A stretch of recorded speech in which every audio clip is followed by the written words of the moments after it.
Hello, I'm Merrick Masters, and welcome to Nixon's the One, 1968 in America, a video documentary on Richard Nixon's campaign for the presidency in 1968.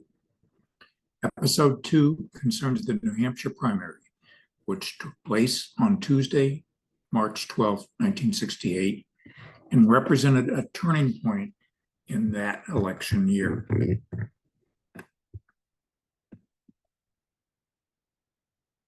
Please subscribe to my YouTube channel, Merrick Masters, and push the like button.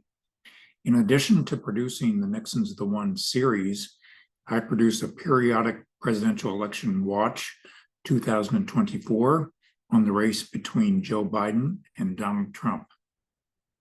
I also produce Labor News at Work, which covers major developments on unions and the workplace.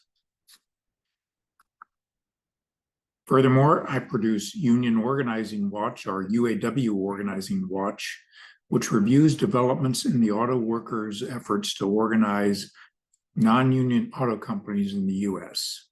I appreciate your support and engagement. A little bit about the history of the New Hampshire primary. New Hampshire primary has occupied a special place in U.S. presidential politics for decades. It became the state with the first primary in 1920, and candidates for the office in both parties have regarded a win in New Hampshire as important to establishing momentum to secure the respective presidential nominations. In 1952, Senator Kefauver defeated President Truman in the Democratic primary, and Dwight Eisenhower won the Republican primary over Senator Taft. In 1968, incumbent President Lyndon Johnson, who most assumed at the time was running for re-election, was a write-in candidate, opposed by Senator Eugene McCarthy, who was a declared candidate for the presidency.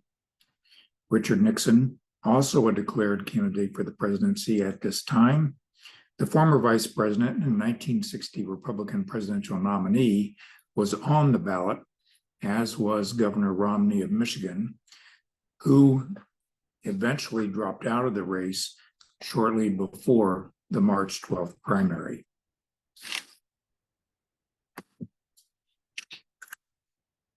Here's a glance at some of the headlines that occurred in February and March of 1968 that deal with the presidential campaign, one of which says, "A drive Johnson may aid McCarthy." That's about a pledge drive that Johnson used in his campaign as a write-in candidate. More about that later. Another headline, Rockefeller says he's accepted draft. This was toward the end of February, as they were getting close to the time period in which Romney was about to announce his withdrawal as a presidential candidate. On March 8th, Nixon sharpens his attack on Johnson. To sum up these headlines, it is best to characterize the state of things as we get towards the March 12th, 1968 New Hampshire primary, as Nixon's fortunes are rising and Johnson's fortunes are fading.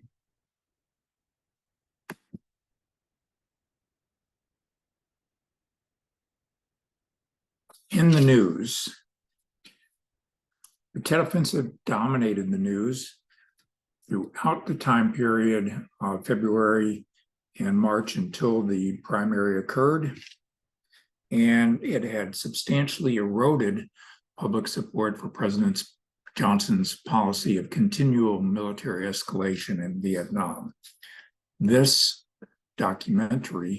visual documentary, gives you a glimpse of the reportage that occurred, the photography that occurred of the Tet Offensive that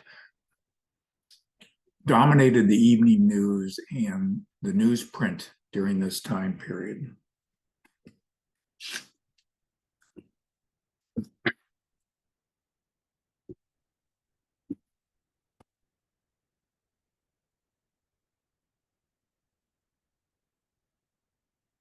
This was a major photograph that got a lot of attention. I believe this is from the Saigon Embassy. That's the city of Hue, I believe. This is protecting the embassy.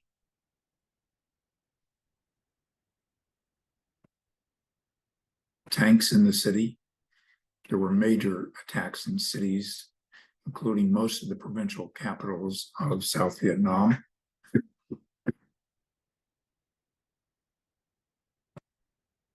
U.S. forces in several cities, including Hue, struggled to take back control of the cities which were captured by the North Vietnamese with their Viet Cong allies in the south. There were heavy casualties on both sides. U.S. or allied forces, including the South Vietnamese, and on the North Vietnamese and Viet Cong side.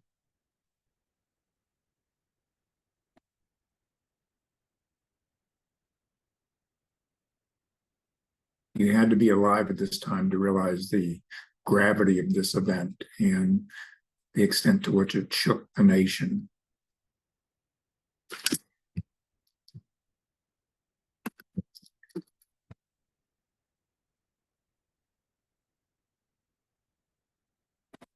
Richard Nixon's campaign goal in 1968 in New Hampshire was to shed his image as a loser. He had lost the presidential race in 1960 and lost his bid to be governor of California in 1962. And he had used his time as a private citizen practicing law and traveling about the world and campaigning for Republican candidates in 1964 and 1966 to reestablish his image. He had matured considerably, according to most perceptions of him by the viewing public. In contrast to Johnson's frenetic presidency, Nixon appeared calm and presidential. His appearances were well scripted. He came across as a centrist, which put him favorably in contrast to Barry Goldwater, who appeared as a strident right-wing candidate in 1964, who suffered a humiliating defeat at the hands of President Johnson. Nixon's campaign was well advanced. He had people who orchestrated his events to ensure that he had friendly crowds, and his campaign was well financed, notwithstanding some difficulties at the start in terms of acquiring the capital that he needed to wage a full campaign. Under the tutelage of Maurice Stans, his finance director, Nixon never had to worry much himself about fundraising, and he always had plenty of money to mount one of the most expensive campaigns at that time, a historically expensive campaign in 1968 for Richard Nixon as president.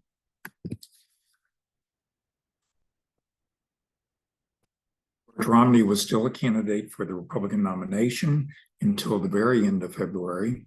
He campaigned intensively in New Hampshire, but his candidacy was faltering partly because of his problematic statement made in August of 1967 during a television interview that he had been brainwashed on a previous visit to Vietnam by U.S. officials.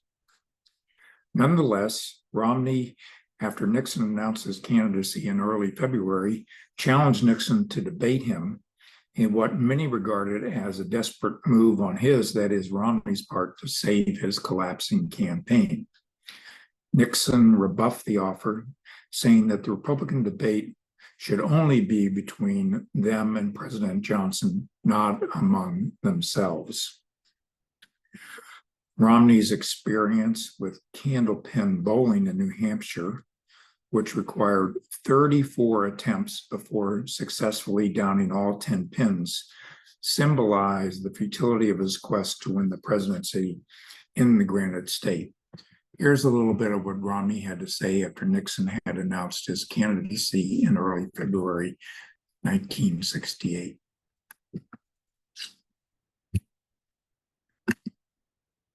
Now this Republican primary is apparently to be a contest between two men. I invite Richard Nixon to join me in a series of timely and needed New Hampshire debates on foreign affairs, on the crisis of our cities, on the moral decay and rising crime in America, on inflation and the dollar drift, on the need for bold, forthright, and broadly experienced leadership.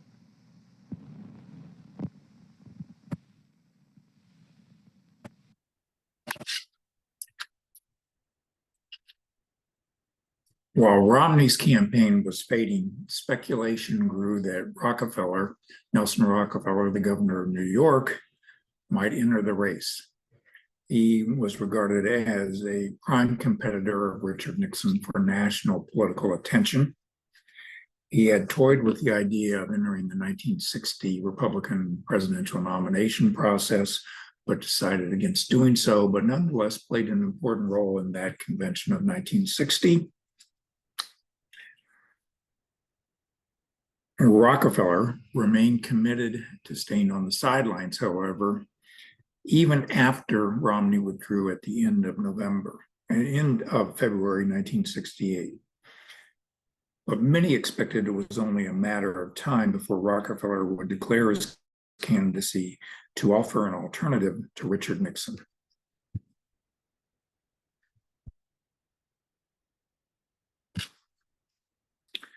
Eugene McCarthy campaigned aggressively in New Hampshire, while LBJ was missing in action.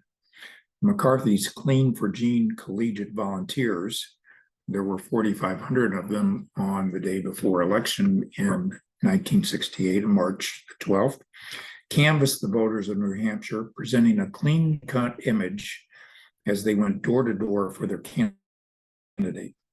McCarthy's campaign was clear in his message on Vietnam: immediate unconditional cessation of the bombing, de-escalation of the ground war in South Vietnam, and negotiating with all parties, including the National Liberation Front or the Viet Cong of South Vietnam. Robert F. Kennedy, as the New Hampshire primary drew near, was under increasing pressure to enter the race and challenge President Johnson. He stated in Chicago on February the 8th, 1968, that it is time for the truth, time to drop the mask of official illusion, which had been shattered by the communist attacks in the Tet Offensive in Saigon and cities and towns all across South Vietnam. At that time, it is important to remember that there was an intense feud between Robert Kennedy and Lyndon Johnson. They patently hated each other. And it makes the tension between Biden and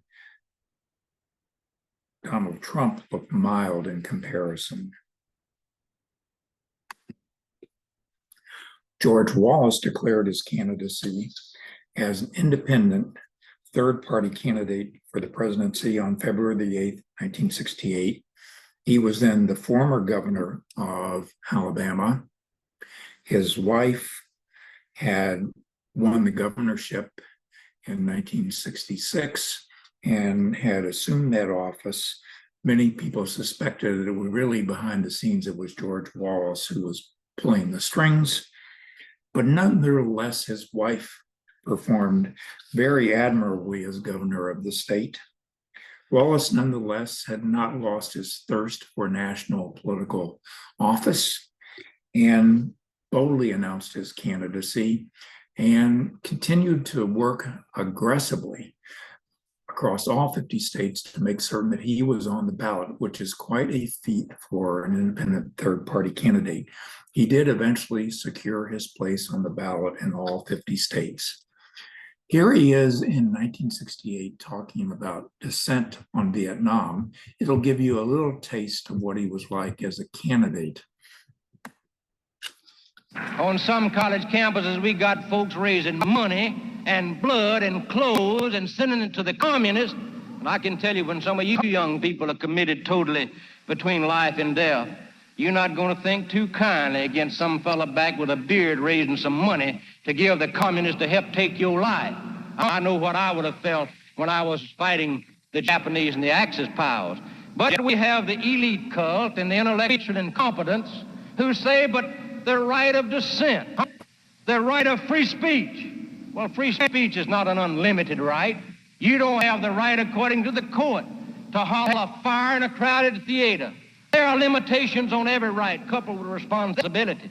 And I say to you this, as I said to a Boston Harvard professor who moderated a program I was on in Boston, when he asked me about the Vietnam War. And I said, remember, you called it a war, because that's what it is. Because legalistically, it hadn't been declared, it's still a war. And there's just as much danger in firepower aimed at our servicemen in an undeclared war as it is a declared war. And I said what I said about the professors and the students. And he spoke up and said, but Governor, what about the right of dissent? What about freedom of speech? What about the Constitution? And I pulled the Constitution out and said, you read what it says about treason. It says giving overt aid and comfort to the enemy. It's very plain. And I said, if you can't distinguish at Harvard between honest dissent and overt acts of treason, then you ought to come on down to Alabama and we'll teach you some law down there. Because y'all don't know some of it, Harvard.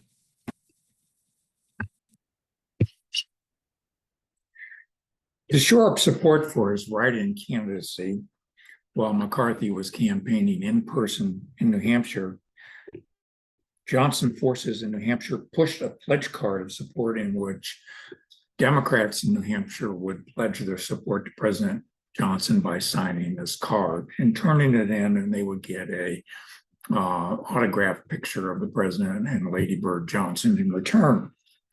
This tactic backfired. Many people considered it to be a violation of people's privacy when they went into the secret ballot to vote.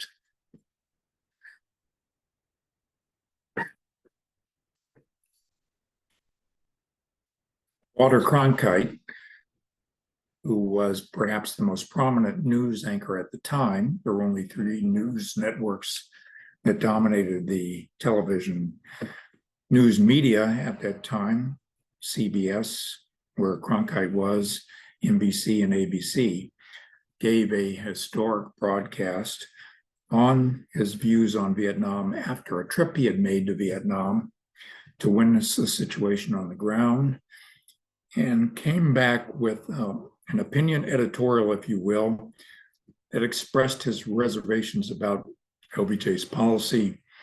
Listen to what he had to say. It had a significant impact on the viewing public at that time. For it seems now more certain than ever that the bloody experience of Vietnam is to end in a stalemate. But it is increasingly clear to this reporter that the only rational way out then will be to negotiate, not as victors, but as an honorable people who lived up to their pledge to defend democracy and did the best they could. That was Walter Cronkite 50 years ago tonight. The New Hampshire primary, as I said, was held on March the 12th, 1968. Richard Nixon won the Republican primary. He got over 80,000 votes to Nelson Rockefeller, who was a write-in candidate, even though he was an undeclared candidate at that time, got a little bit over 10,000 votes. And Romney, who had withdrawn from the presidential race, garnered less than 1,000 votes in that pivotal primary. Richard Nixon successfully disabused the notion that he was a loser and became the front runner after this campaign in New Hampshire. On the Democratic side, Lyndon Johnson squeaked by with a razor-thin victory, underperforming expectations. He garnered a little over 26,000 votes, or 49% of the vote in the Democratic primary. Eugene McCarthy, who vastly exceeded everyone's expectations of how he would perform, got 42% of the vote. This gave him momentum going forward into the upcoming Wisconsin primary, which was to be held on April the 2nd, 1968. This brings us to what will be the third episode of Nixon's the One, 1968 in America, and it will focus on LBJ's withdrawal from the presidential race. I plan to release that on my YouTube channel on July the 5th, 2024. It reviews the impact of the New Hampshire primary on the presidential campaign, looks at Robert Kennedy's interests into the presidential race, Rockefeller's eventual withdrawal in March 21st, 1968. He changed his mind on that after having a meeting with LBJ at the White House in April and announced that he would be a candidate at the end of April 1968. And I'll discuss the controversy over Vietnam and Nixon's and Johnson's positions at that time. Johnson was intensively studying the military's request for 206,000 troops to be placed at the ready to send to Vietnam as a result of the Tet Offensive and the need to respond and carry out the war effort of the administration at that time. As he was weighing that request, he was also considering what his options were in terms of how to promote peace. And that sets us up for his speech, which was given on March the 31st, 1968, shortly before the April 2nd primary. This tells you a little bit about myself. I'm a professor emeritus of business, commentator, podcaster. I've been affiliated with business school faculties of 3 universities, most recently Wayne State University in the Metro Detroit area. I've held several administrative positions and been a management consultant to numerous organizations. I've published several books and numerous articles, co-hosted a radio show, and served as a columnist for various publications. I'm also a former Democratic candidate for the U.S. Congress in Pennsylvania in 1992. You can find my videos on Merrick Masters at Merrick Masters on YouTube, and you can also find me at the same address at X. Thank you for joining me, and I hope to see you again on episode 3. Please click the subscribe button and the like button.